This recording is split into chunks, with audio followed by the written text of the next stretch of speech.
Hey Pirates, it's Paul here, checking in with the Hope Garden. Can't remember what week we're on, but I feel like I haven't seen you guys for quite a while. So I'm happy to get my opportunity to jump back on board. I am currently setting up right now for this week's CSA pickup at the farm. That's what the food is behind us.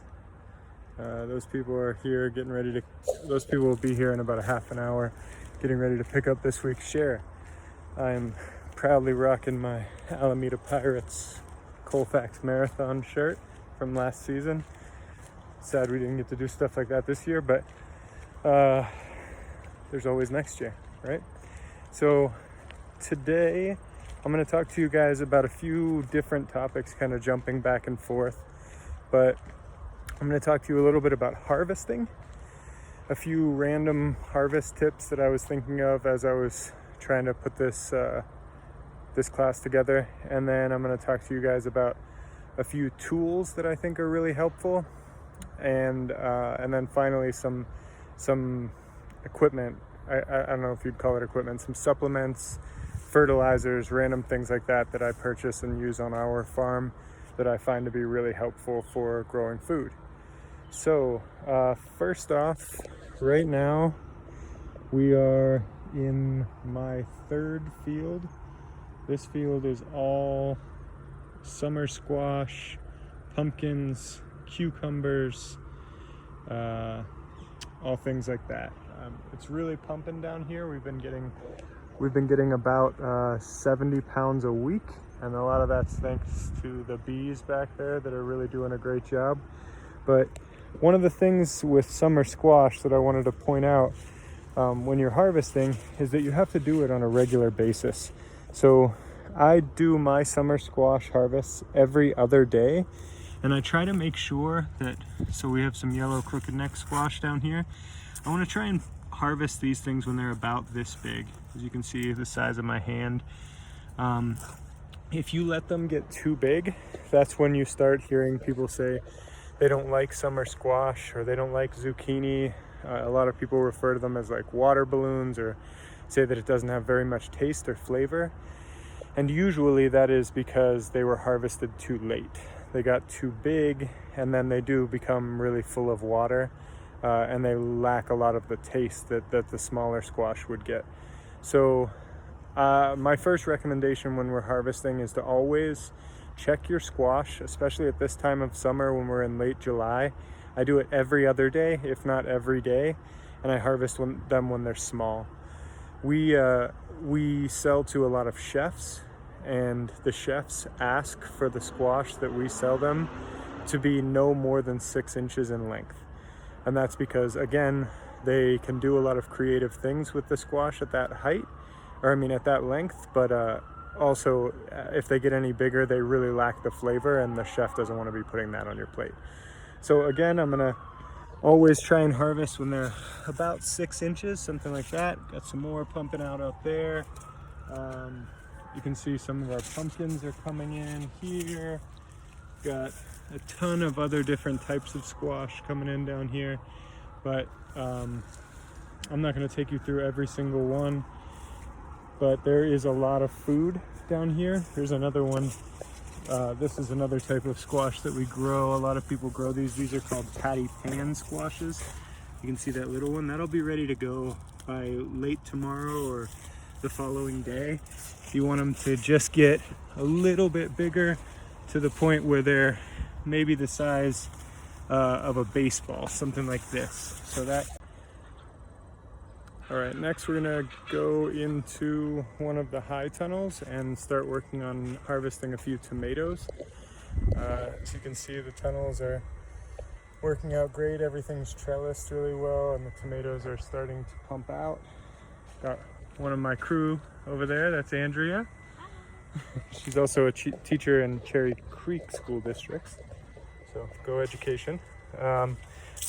But I'm gonna take you down here and show you that just like with squash, tomatoes do better if you continually harvest. Don't just harvest all on one day.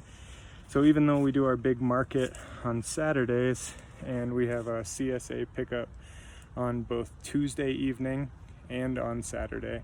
We try to continuously harvest every other day with squash, peppers. When it's that season, you want to hit peas like that, and beans, and definitely tomatoes. So these ones, as you can see, are not even fully red, but that's the perfect time to pop those right off of the vine.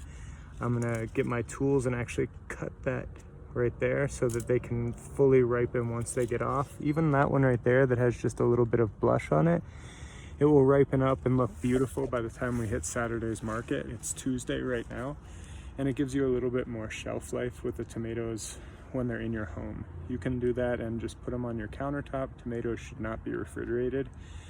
You can just put them right on your countertop and then keep a continuous supply of them in your house, and they'll eventually ripen up as the days pass. But another thing that was important I wanted to point out, a lot of people might be seeing this, like it looks like a pretty good tomato, but then you look at the bottom and it's all rotted out.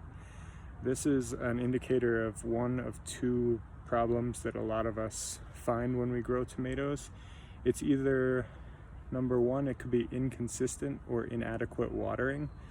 But for my situation, I know that I water twice a day. Everything's on drip irrigation, and the plants themselves are thriving. So I know that I have enough water in the ground. So then the second option that this could be is that the plant isn't able to get calcium from the soil. If you're starting from scratch and planting your garden again next year, you'll want to add lime to the soil, and then you can add your supplements so that the plant can take calcium from the soil. But at this point, my plants are already in the ground. Everything's covered under these under the black plastic to fight weeds, and I can't alter the soil other than adding some nutrients through liquid fertilizer. So what I'm going to do, and I'll show you this later when I get to some of the fertilizers and amendments that I recommend for you guys, but you can do a foliar spray of a calcium supplement, which I'll show you the kind that I use, and it's basically you just mix a few ounces of it with water. And then I have a big commercial sprayer, but you can just put it in a basic pump sprayer, spray it all over the leaves of your plant, and the plant will absorb it through the pores on the leaves, and it usually solves that problem. So if you're seeing these things on the bottom of your tomatoes, first check your watering. Make sure you're giving the plant adequate water on a daily basis. It's super dry right now, and the water is just evaporating out of the soil really quickly. If that's not the problem and you feel confident that you're giving it enough water, you're going to need to add some calcium. You can do that foliarly, is that a word? Or you can do it in the soil. Okay, so another thing that I wanted to point out when we're harvesting is harvesting herbs. A lot of people harvest herbs in an incorrect way, and they miss out on a lot of food that they could be getting throughout the year. And that's because they harvest the herb incorrectly. They take pretty much the whole thing every time they harvest, instead of cutting bits and pieces off like you would like you should do in order to make the plant flourish. So right here we've got some of our basil coming up. This is our third round of basil that we've got, and it was just tiny little babies just the other day, a week ago, until I came and I pruned the basil and gave some of the prunings to our CSA share members. But the way you do that, you just take your scissors or loppers or something like this, and you'll want to get in onto a plant and find an area where the leaves are coming together, or are coming out of the stem. So see right there, there's kind of like the little elbows in the plant. You'll want to cut it right above there, like this. And that way this plant is going to be forced to grow back, and it's going to grow back extra stems, and it will actually become a bushier and healthier plant. If you just cut it off right at the base, it's never going to grow back, and you will just have used up your entire basil there in just a few minutes. But if you cut it that way, you can use these trimmings. That's a beautiful piece of basil there for pizza or salad or what have you. And then the plant itself will actually come back bigger and stronger. Okay guys, so next I'm going to show you all some of the products that I use on the farm that really help my flowers and vegetables thrive, produce well, stay healthy, and just increase their overall health as plants. I don't get any kind of kickback for these or anything like that. These are just things that I have used for a few years and that really seem to benefit my plants. So I'm going to start off first off with Neptune's Harvest. It's an organic fish fertilizer. Let's see if I can get you on that. That is kind of my go-to fertilizer that I use on all of my plants. You dilute it with some water. I got it from an online seed company where I get most of my seeds for the farm. That's called Johnny's, just as the name would be spelled, Johnny's Select Seeds. And they have a lot of tools and fertilizers and things like that that are also helpful for the home gardener as well as the commercial grower. And I use Neptune's organic fish fertilizer for every time that I fertilize my plants. I use it on all of my fruiting plants, and I also mix it into my compost tea that we make every other week. I fertilize with that probably on a bi-weekly basis, and you can see marked results in your fruits and vegetables by using that. Another thing that I use is this Bigfoot Mycorrhizae concentrate. It's a root inoculum, and it it basically improves the microbiome of your soil and creates an underground food web of living organisms that can actually put a protective coat around the roots of your plants so that bacteria and fungus and other things can't get to your roots and cause damage and blight to your vegetables.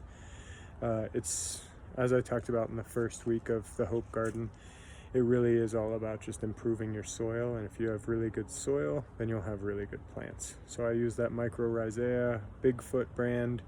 I use that maybe once a month, maybe less than that, but I make sure I get it in the soil throughout the year.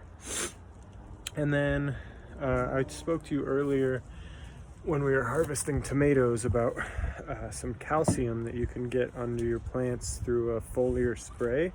And I use this brand. It's CAOS,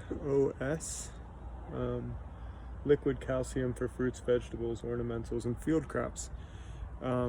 This one I got at a distributor here in down in Denver. It's called the American Clay Works, and I get a lot of my products there. All of the fertilizers that I put into the soil before I plant, I get all of them from there. I have a commercial account with them, so I get wholesale prices, but they have a lot of the stuff that you can't get unless you have to order special online, and something like that, which is pretty heavy. It's about 15 pounds maybe.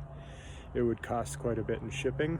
So American Clay Works downtown has a lot of really great stuff. The guy I work with is called Kalen. Tell him I said hello if you call. Other than that, some things that we use for bugs and pests. We are an organic farm, so I don't spray any harsh chemicals, but I'm sure many of you guys have gotten these guys on your tomatoes, the green horned worm, and this is an organic certified OMRI, shows that it is organically certified and can be used on an organic farm. But it's Safer brand. Safer usually is okay for organic use. It's garden dust, and when you open up this pop top here, you kind of spray it all over your tomato plants, and it looks like talcum powder or something like that, and it helps with those bugs. But at the end of the day, if you are getting a lot of green hornworms, you're going to have to meticulously go through your tomato plants and pick them off one by one, and then spray this stuff on afterwards, and that'll help. Another thing that we use, if you're getting a lot of like small flying pests like flea beetles or false chinch bugs, things like that, this stuff, I'm sure a lot of you guys have heard of this, but it's neem oil. Neemo, you know how to spell oil, neem oil. And it's again a dilution. You put it in water, spray it all over. Just try not to get this on your body, your person. It's got a really strong smell and it's hard to get off. And if nothing else works, this is another product. It's also from Safer brand, but it's a pyrethrin and insecticidal soap concentrate. Again, put it in with some water, mix it up, and then you can spray that on your plants. All of those things combined, along with this stuff, I think I showed you this in one of my other videos, but this is that diatomaceous earth stuff. Those are the only products really that I use on the farm to fight back against bad bugs. I use those products, and then we do a lot of beneficial insect releases. I showed you those again in a previous video with wasps and praying mantids and ladybugs and nematodes and things like that. So with the beneficials and the products that I showed you there, we can usually keep the bugs pretty much under control. And then you guys can see a lot of the crops that we keep them under the low tunnels. They're kind of rolled up right now. That's that white material. But those hoops that you see over there, I just made those out of PVC pipes and rebar stakes in the ground. Put hoops over the rows, and then I put this, it's called Agribon, Agribon, and it's like a white netting that allows rain in and sunlight in, but it keeps bugs out, and that's a great preventative method. So by releasing the beneficial insects, using the products I just showed you and the Agribon, that's how we fight bugs here on the farm. So the last thing that I'm going to talk to you about today in our Hope Garden episode is some tools that I use on the farm that are a little less well known to some home gardeners. So obviously you have your shovels, spade and flat shovels, and hard rakes and things like that, which are really helpful when you need them through gardening and for a lot of tasks. But I picked out 4 tools here that I use fairly often that could also be really helpful to you all in your home gardens that you might not have heard of or used before in the past. So the first one is it's this thing right here. I don't actually know what the name of this tool is. I have several of them, but it's called the garden claw. To be truthful, I don't use it very much at all anymore because I have a tractor and my tiller, and that does that work for me. But when I was working at my original plot in Ruby Hill, and I was using all raised bed gardens, and I did not have a tractor, I use this thing all the time, and it's pretty simple. You just kind of crack it right into the ground, and then you use these arms, and it twists around, and it will twist up the soil and kind of till it up for you. You can get weeds out with this thing. You can just agitate the soil before planting if you're going to add anything to the soil. It's a good tool to have in your toolbox as a home gardener. And in fact, I actually have several of them. So if any of you are looking for one, I would be happy to donate one to you to help you grow your own food and flowers. Just hit me up. You know where I work. Another tool that I use that many people might not use is this. It's a stainless steel. It's called a 412 knife. Again, you can get these at Johnny's, that same place where you could get a lot of that fertilizer, but it's super sharp. I mean, like if I put my finger on there, it's going to cut my finger open, and it just makes harvesting squash in particular really easy. As well as any head lettuce, you can just kind of jab it right in there and pop those things off with no stress. And things like eggplants and even peppers, things like that where you're worried about breaking the stem, it's good to have a really sharp knife like this. Previously I had always just used scissors. Another tool that I use that is lesser known to a lot of people is this guy right here. Hoping you can see it. It's called the Broad Fork. It's just basically a two-handled large pitchfork type thing. And what you do is you're actually gonna, I don't know if you guys can see me from here, but you would put your hands on it, you put your feet on, dig it into the soil, and then you just lean it back. It's used a lot in no-till gardening, so that you don't completely disturb with the ecosystem that's going on beneath the soil. It just creates an air pocket underneath the soil that allows you to, again, get more nutrients in and kind of agitate the soil before you plant something again.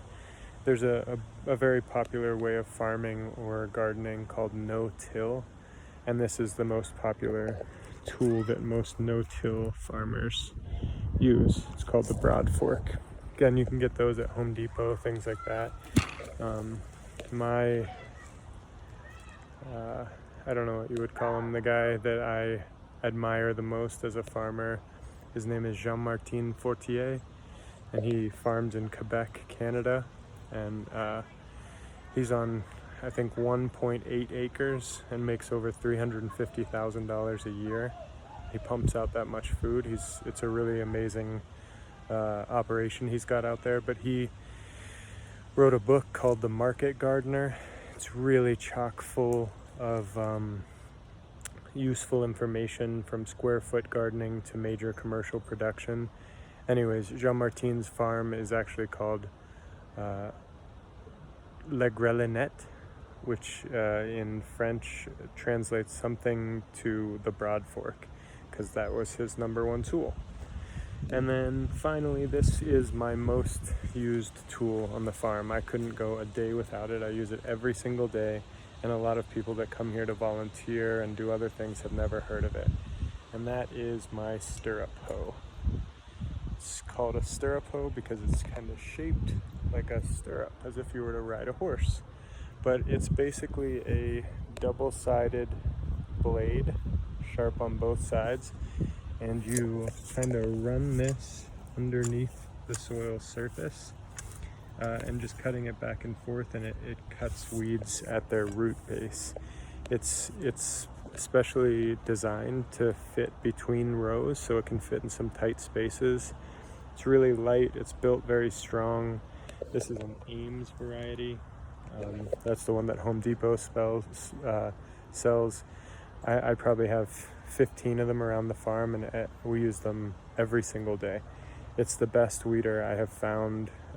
Really easy on the back, and as long as you stay on top of your weeds, you can suppress weed pressure really easily with that. But other than that, I am here to take your questions like we have been all summer.